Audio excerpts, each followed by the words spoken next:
Hi everybody, welcome back to Freakin' Jeep and Toys Garage. Today we are working on boat engines some more. I got a donor, something with a good block that I know that isn't cracked. It's out of a van. It's kind of high mileage, I think, but the inside isn't worn too bad from what I can tell, and it'll work good in the boat because it won't be seeping water into the engine and giving me milky oil. That's the biggest thing. If you haven't seen in the previous episode, we did some work on the heads. Those are all cleaned up, set aside, ready and waiting. Next is going to be this getting this engine block done. So you want to watch and follow along, feel free to comment down below. I'll answer when I get time. And after the video, if you haven't already, please hit subscribe down there and hit the thumbs up button. Let me know you like the video. And tell your friends. Have your friends.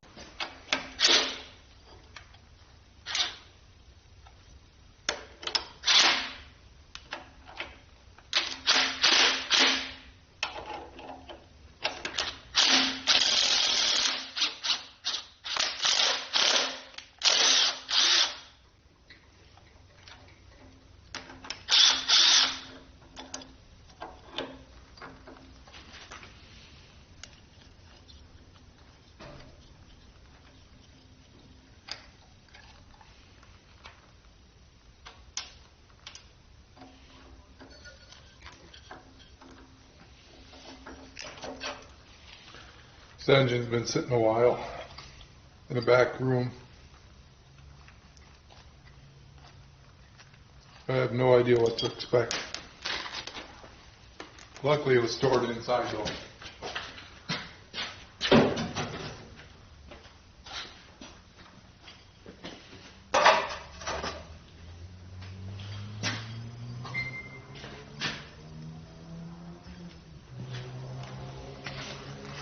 I suspect that the old engine had a crack in the water jacket somewhere at the bottom of one of the cylinders,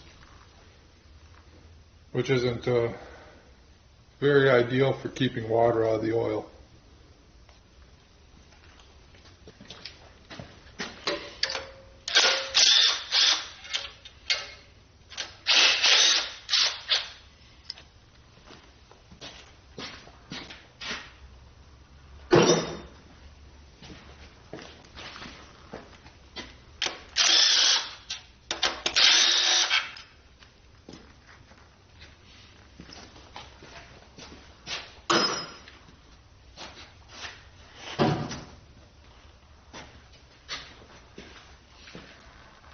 There's lots of speculation out there between boat marine engines and or marinized engines and regular car truck blocks. For the most part, they're the same. They came off the same assembly line. There's no special blocks that were made marine specific. Our cruiser just bought a bunch from the auto manufacturers, from GM. They just bought them right off the line, said I need those, and they put their own cams in them. That's the biggest thing probably is they use a marine cam and a few marine specific components, but the block itself, other than the brass freeze plugs in them, there really is no difference. They did the same thing with Ford back in 75, 76, 77. There was a real problem. GM was short on engines and they couldn't supply Mercury Marine, Mercruiser, with enough engines for their quota, so they developed some Ford attachments, Ford parts, and got a bunch of engines from Ford. I'm not a big Ford guy. I can admit that. I never was. Building this 351 is a little bit of an educational tool, I guess. Well, engines are engines for the most part. Parts are different. You know, Ford stuff don't fit on GM, GM don't fit on Ford. A little bit of quirks in between, but yeah, it is what it is. I didn't get lucky enough to end up with a engine that was a GM, because I already got a nice engine sitting on a stand in the corner of the storage unit that would have gone great in the boat. Instead, we're building this. So I took the harmonic balancer off. Next, we're going to have to take the timing cover off. There's a couple of bolts behind here I'm going to take out with a wrench. And then we're going to roll it over, take the oil pan off, and get down to the crank and check out some bearings. I've got new bearings put in it, so I don't expect they're that bad, but I'll put new ones in.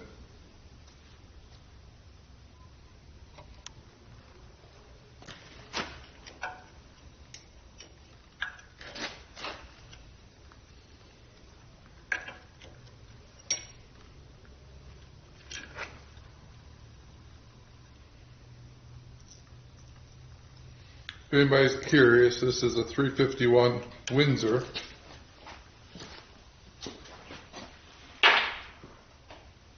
There is a difference in Ford engines. They make a 351 Cleveland, something like that.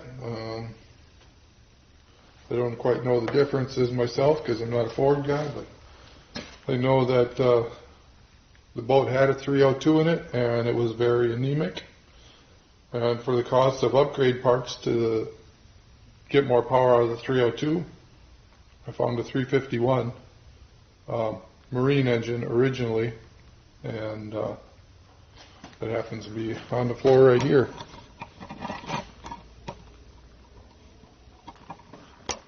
But the guy I bought it from had it in storage for a while, and there must have been some water in it, and it froze and cracked the base of one of the cylinders.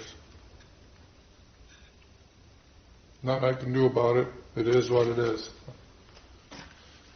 I bought it untested.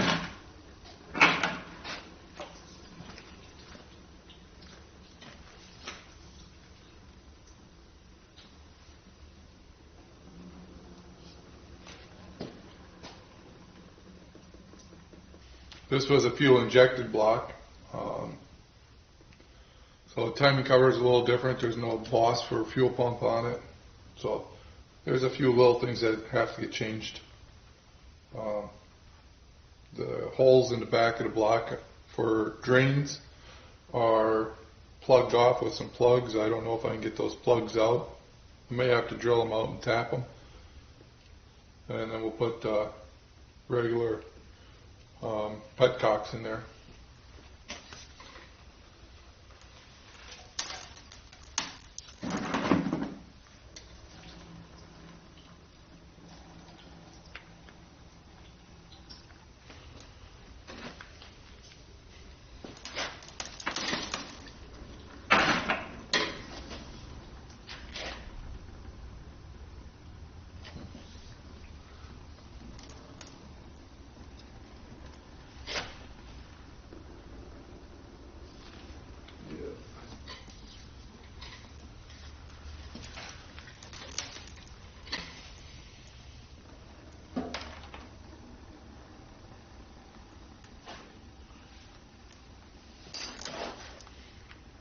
Trying to get the water out without mixing it too much with the oil.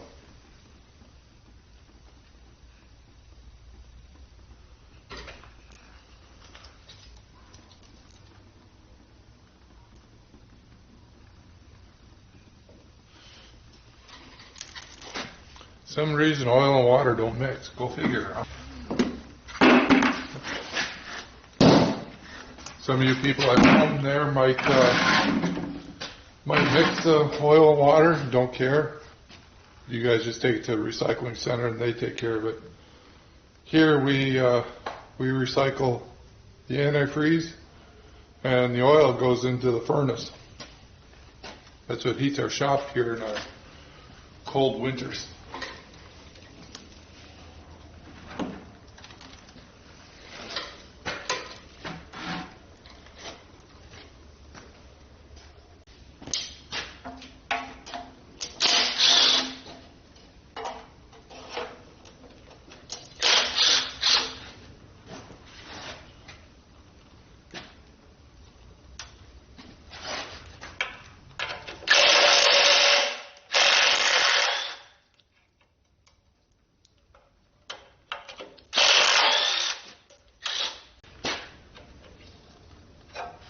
That's the right wrong size.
That's not good.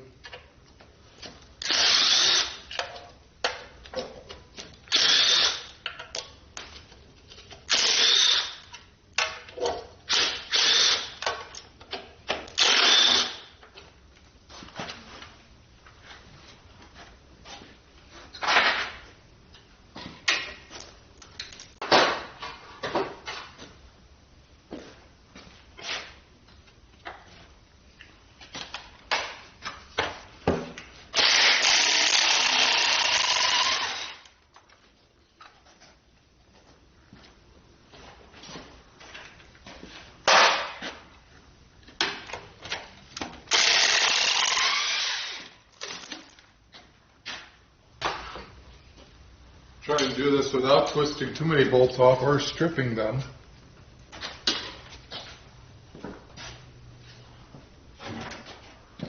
I don't know how many of you know this, but in some cases, on standard bolts, metric are like a half size. So if you got a bolt like this one that's rusty, it's a 3/8. Sometimes you could take a 9,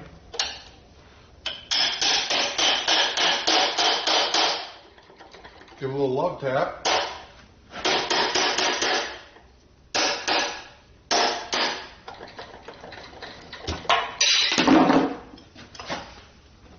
resized. Now we should be able to get it out.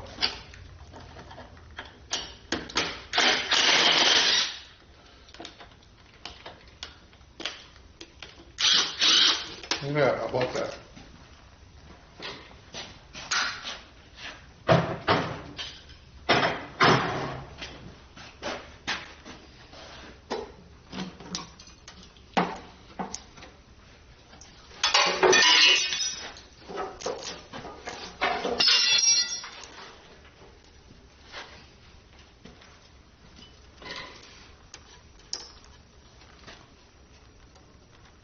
Doesn't look good, but then again, it doesn't look that bad either.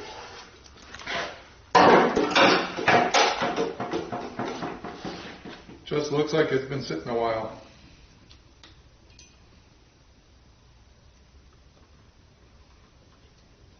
This gasket, however, is in pretty rough shape.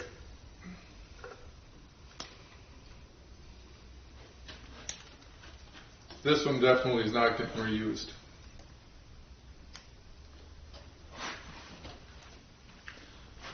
You can see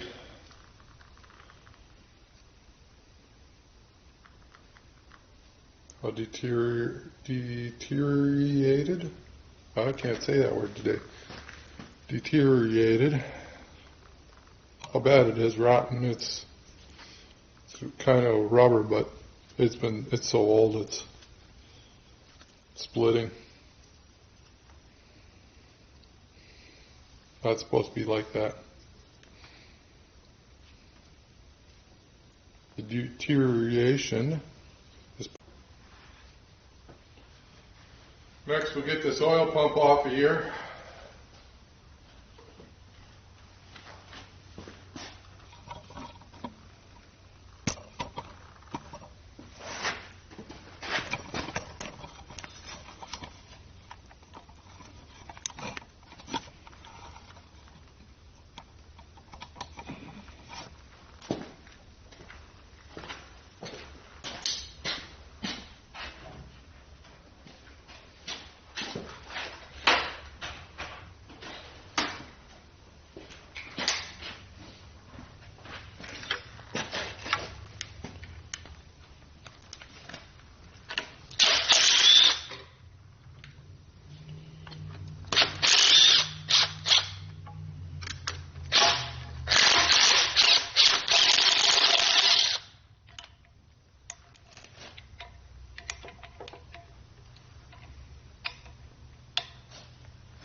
There might not be anything wrong with that, but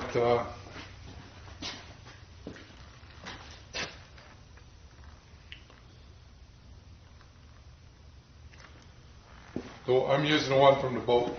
I know the one from the boat has good oil pressure. And it's a whole lot cleaner. It's probably got a whole lot less use on it.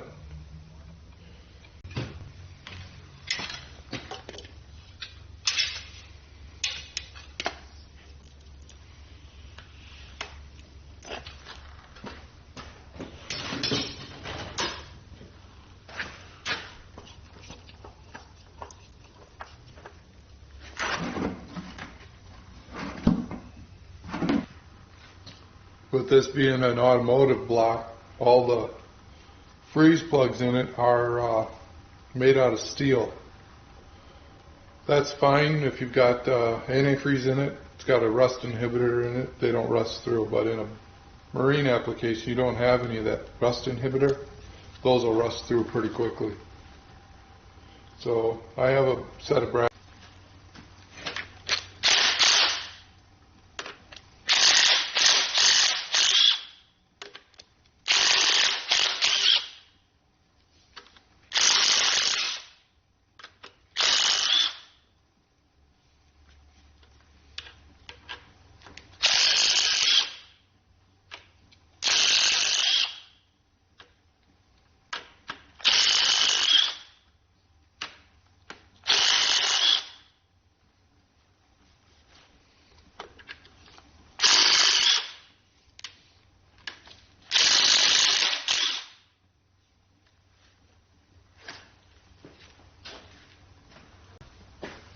Oh, they're marked already. That's a win.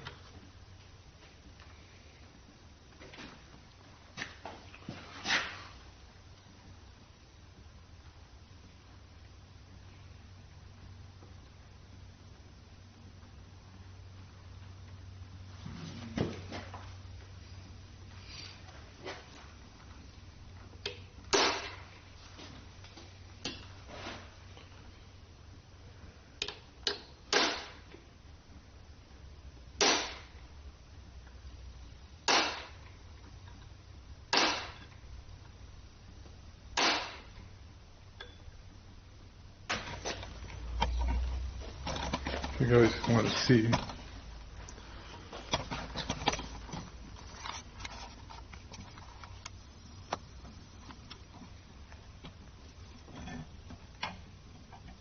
Those are numbered. 1. That one there says 2.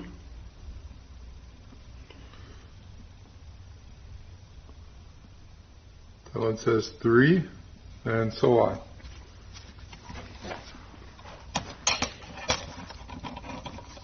I mark this side of the block so I know which side the numbers are on. So when I go to assemble it, I know which way all the pistons go in and which piston is which cylinder.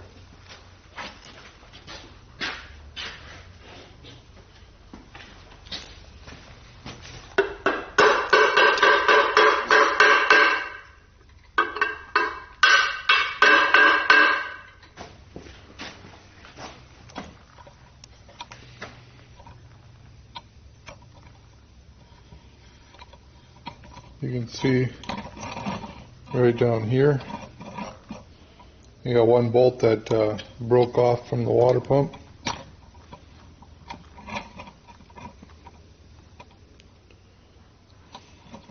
Gonna have to heat that up and get that out of there.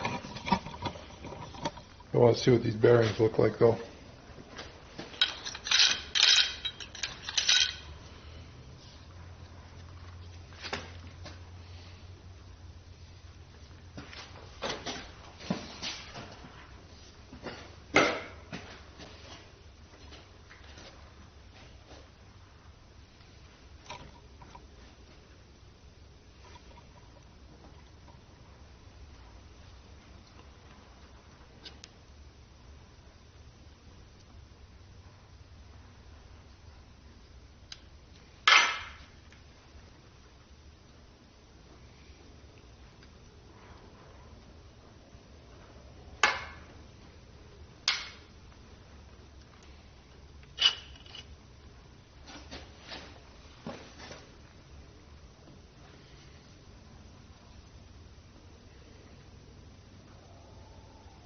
Actually don't look too bad. It's not worn down to the copper yet, so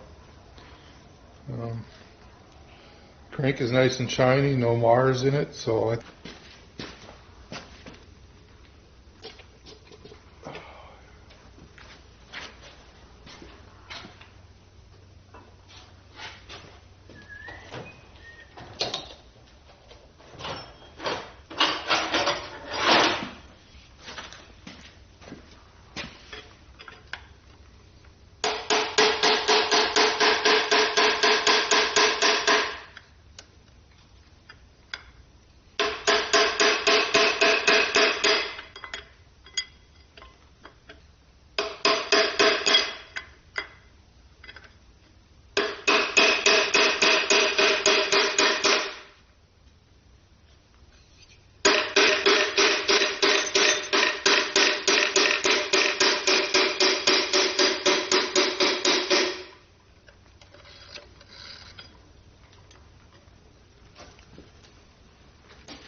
you can see here there's a little bit of a black stripe. That black stripe is between the bearings, and all that is a little burnt on oil. Well, I might take a piece of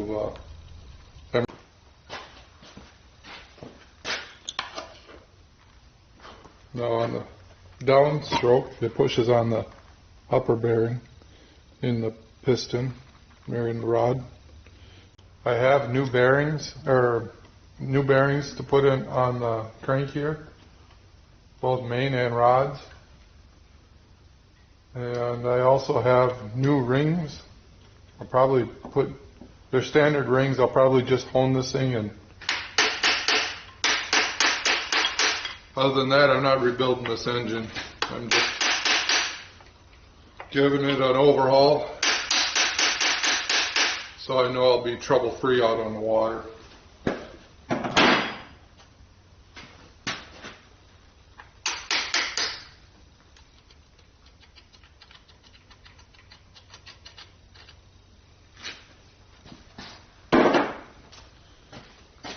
That's the thing with a boat, you know.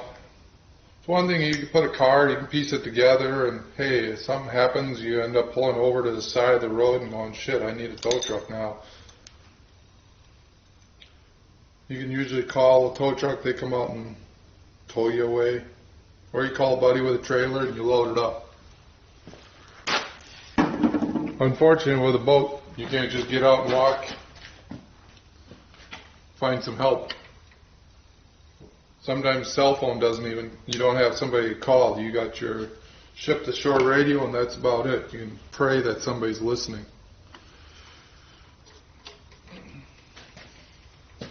So, I don't want that problem. Boat with a buddy, right? 2 boats is better than 1.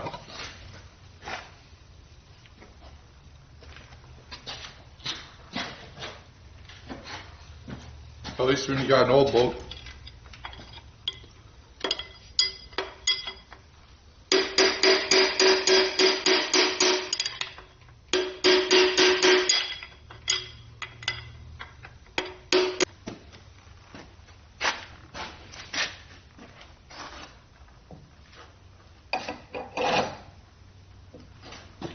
Kind of sticking this stuff together, but of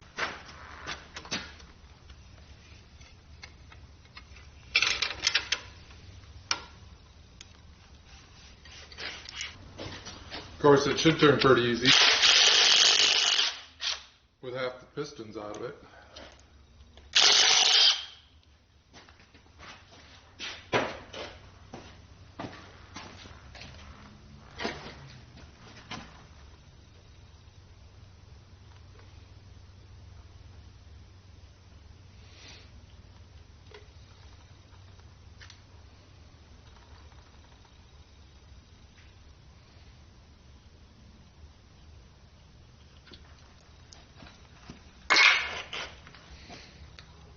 I had half expected with lots of black oilness on this stuff.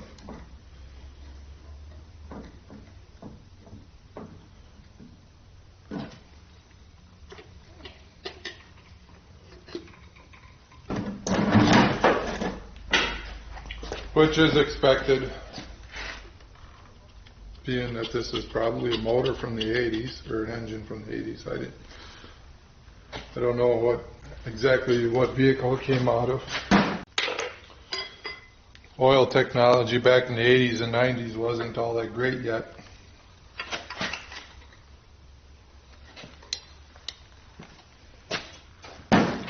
And this thing might not have had quite the regular oil changes that it needed. Wash it up, make sure we got all the dirt out of it. Put it in the wash tank. Put it in a big dishwasher is what we're going to do.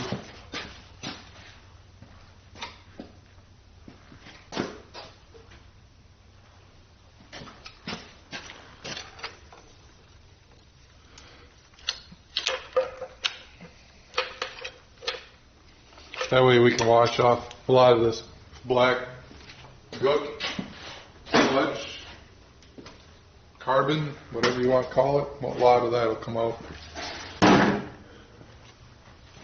I'm sure Motor Mike will want to see the insides of these too, so we'll just put everything back together the way it came apart. Make sure the bearings are in there, make sure the caps are on the same. Next we're going to get these main caps off. We can check.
still pretty hard to beat the old air impact.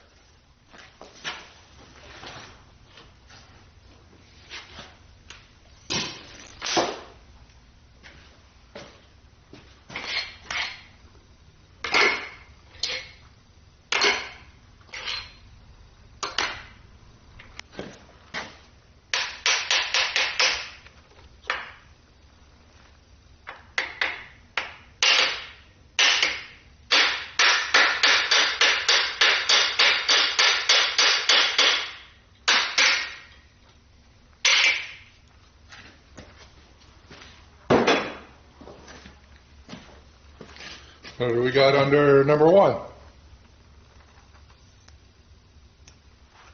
Looks like brand new.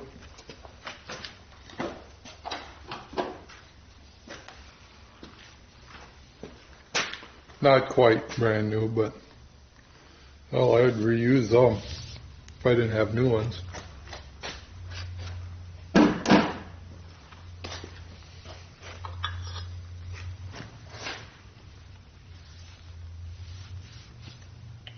Yep, that one looks good too.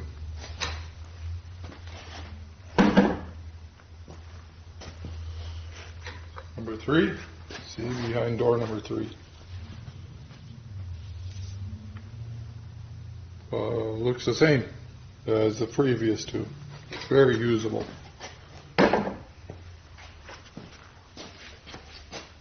Well, no, door number 4, and it looks like, you tell me.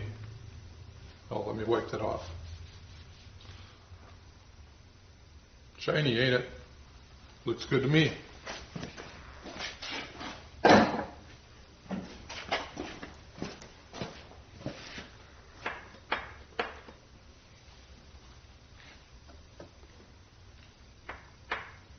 This one here has got seal on it. Looks to be a one-piece seal.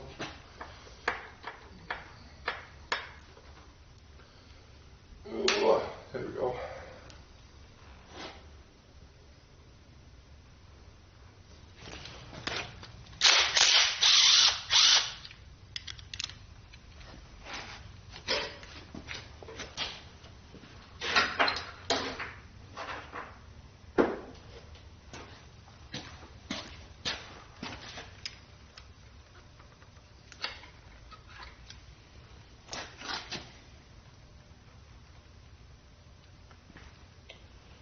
Double roller timing chain. I don't know if that's factory on this engine or not, but I've got a brand new one to use.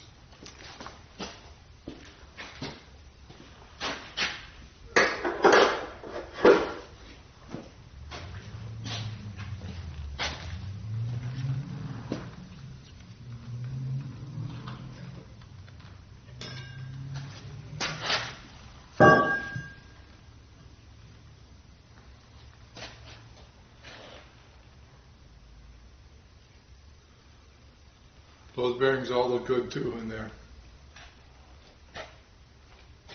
Pretty safe to say we'll put just some new bearings in, make sure they're set right.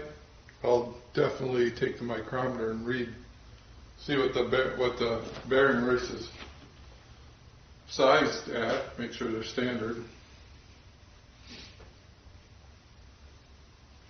Anybody tell me if this late 80s block has a better cam in it than my original float cam? Which one's going to make more horsepower? You tell me, because I don't know.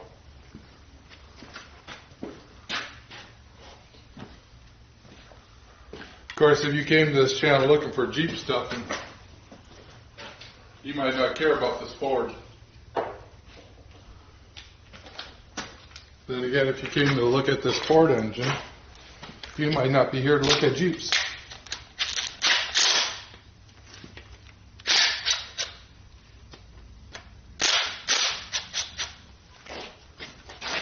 Either way.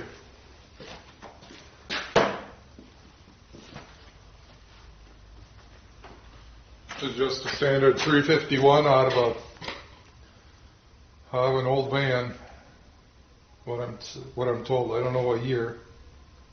I'm guessing it's the late 80s. Might be early 90s.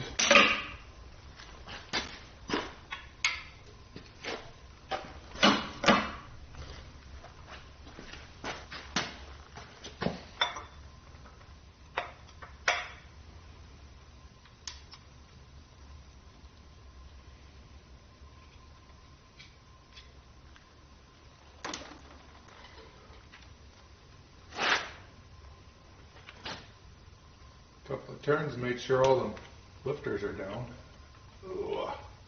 Mm.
Cam is out.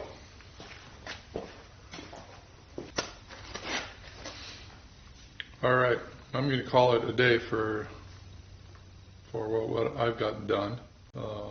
Thanks for watching.